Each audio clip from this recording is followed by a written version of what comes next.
백가님의 어머니께서 지병으로 별세하셨습니다. 현재 백가는 서울 이대 목동병원 장례식장에 마련된 빈소를 지키며 가족과 함께 고인을 애도하고 있는데요. 앞서 백가는 2시 탈출 컬투쇼에 출연해 어머니의 건강이 좋지 않다고 말했었죠. 그래도 치료를 받으며 회복 중이시라고 말하며 희망을 놓지 않았지만 끝내 이별을 맞게 됐는데요. 사실 백가는 어머니와 그렇게 사이가 좋지 않았습니다. 방송을 통해 화해한 것인데요.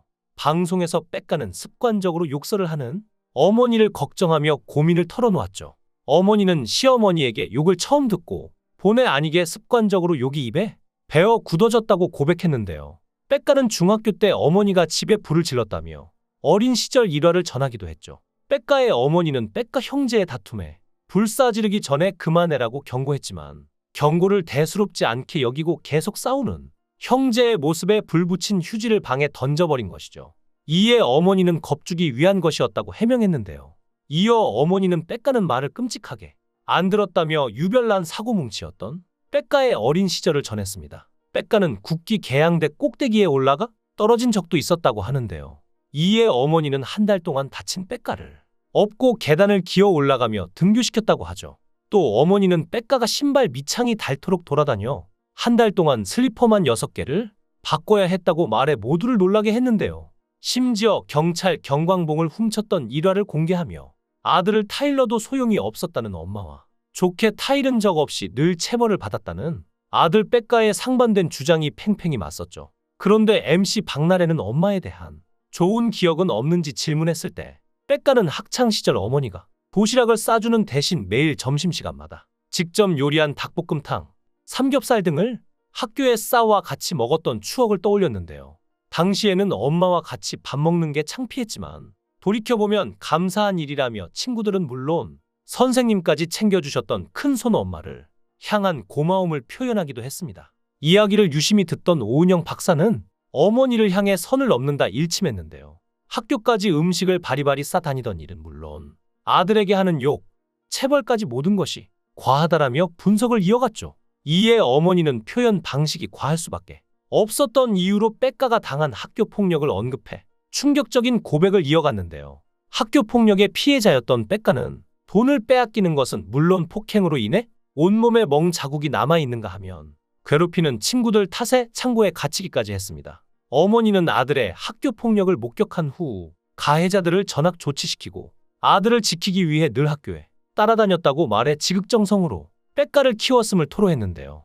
오은영 박사 역시 아들을 보호하고자 했던 행동임은 알지만 어머니가 가진 충동성이 꽤나 위험하다고 지적했습니다. 그리고 검사를 진행했는데요. 실제로 어머니는 차이정은 자기 비판과 죄책감이 심각한 상태이며 우울한 정서 상태임이 드러났는데요. 충동성이 높으면 부정적 감정에 지배당하기 쉬운데 감정이 극단으로 치달았던 적은 없는지 집중적으로 파고들었는데 이에 어머니는 과거 자신이 써놓은 일기를 보니 그건 일기가 아닌 유서였다며 충격 고백을 이어갔죠. 또한 어머니는 백가한테 무릎 꿇고 빌고 싶은 게 딱 한 가지 있는데 정말 자신이 해서는 안 됐을 행동이라고 했죠. 백가가 초등학교 5학년 때 그날따라 컨디션이 안 좋았는데 백가가 점퍼를 사달라고 했다고 합니다. 그래서 돈을 들고 매장을 갔는데 알고 있던 가격과 달랐고 옷가게 주인이 강경하게 대하길래 왜 제대로 알고 오지 않았냐면서 이태원 한복판에서 아들이 입고 있던 옷을 찢었던 것인데요. 아들도 인격체로서 자존심이 있는데 모든 화풀이를 다 한 것이었죠. 백가의 어머니는 지금 돌이켜봐도 그거는 부모를 떠나서 인간으로서 하면 안 되는 일이었는데 자신은 그 행동을 했고 지금까지도 아이에게 용서를 구하지 못했다고 털어놨는데요. 어떻게 이야기를 꺼내고 마무리해야 할지 겁이 났다고 했죠. 하지만 그것만큼은 세월이 흘렀어도 아들에게 무릎 꿇고 용서를 빌어야 할 것 같다라고 울먹이기도 했는데요. 백가는 어머니의 진심을 이제 알았다며 눈물을 보이며 어머니를 용서했습니다. 사실 백가는 건강에도 문제가 많았는데요. 증세가 나타나기 시작한 것이 2008년이고 그 이후 증세가 심각해졌다고 합니다. 당시 백가는 군입대한 김종민을 대신하여 신지와 함께 2인조로 활동을 하고 있었는데 활동 당시에 몸이 상당히 쇠약해져서 변기물도 내리지 못하고 몸 여기저기에 멍이 크게 들었다고 합니다. 하지만 신지는 백가의 몸에 어떤 문제가 있다는 것을 전혀 모르고 있었고 단순히 몸이 피곤해서 그랬거니 하고 넘어갔죠. 백가 역시 자신의 상황을 몰랐는데요. 이후 공익근무요원으로 복무하던 중 경미한 교통사고를 당해 병원을 찾았다가 뇌종양 진단을 받으며 뒤늦게 발견하게 된 것이죠. 그렇게 무려 2년 동안 방치한 결과 뇌에 커다란 종양이 생기게 되었는데요.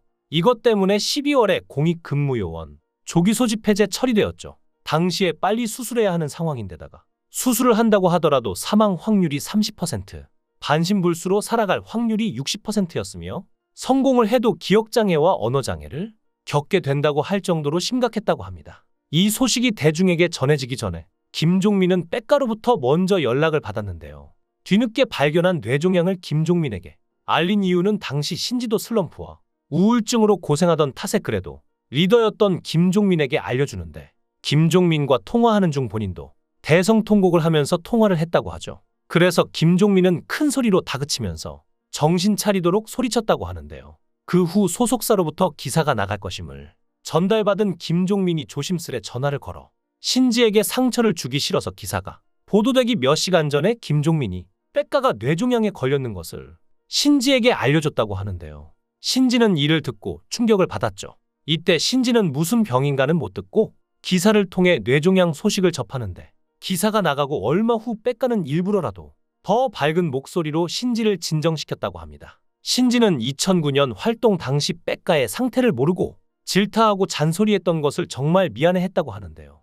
그리고 놀랍게도 기적이 일어났습니다. 정말 다행히도 2010년 1월에 수술이 성공적으로 끝났고 재활 치료 과정을 거친 후 건강에 아무 문제 없이 회복되어 2010년 연말에 복귀하였고 코요테로는 미니 2집 앨범으로 복귀하며 다시 활동을 시작하게 된 것인데요.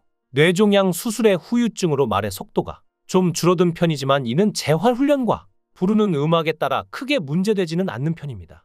다만 당시에 턱의 위치가 조절이 안 돼요. 왼쪽 치아가 크게 틀어졌다는데요. 그래서 긴 시간 동안 교정기를 끼고 있다가 현재는 교정기를 뺀 상태라고 하죠. 그리고 지금은 사직작가로도 활동 중인데요. 초등학교 때부터 사진에 관심이 많았는데 중학교 때부터 사진부에 들어가 활동을 하였고 서울공업고등학교 사진과에 입학을 하여 교내 학생 사진대회에서 대상을 수상하기도 했죠. 그러나 집안 형편 때문에 사진을 포기하고 댄서로 전향한 후 2004년에 코요테 멤버로 데뷔한 건데요. 데뷔한 후 포기했던 사진을 다시 시작하며 사진작가로 유명세를 떨쳤습니다. 코요테 정규 9집 앨범 당시에 코요테 정규 9집 앨범 자켓 촬영을 시작으로 여러 연예인들의 화보 촬영과 제품 사진들을 많이 찍었는데요. 전문가들로부터도 최고의 실력이라고 인정받았는데 대표적으로 농심 너구리 봉지의 조리에시 사진이 바로 백가가 찍은 사진이라고 하죠. 이때를 인연으로 종종 농심에서 프로로서 백가에게 사진 의뢰를 한다는데요. 그리고 사람들이 잘 모르지만 성공한 사업가 연예인 중 한 명입니다. 사진 스튜디오, 핑퐁펍, 선인장 카페, 고깃집 등을 운영하고 있으며 월 매출은 2억가량이라고 하죠. 코요테 멤버 중 가장 사업 수완이 좋은데요. 코요테로 데뷔하자마자 자신의 취미인 캠핑과 음식 취향인 고기를 결합하여 캠핑 스타일의 고깃집을 오픈하기도 했고 제주도에도 카페를 개업하여 사람이 몰리는 등 대박을 친 것으로도 알려져 있죠.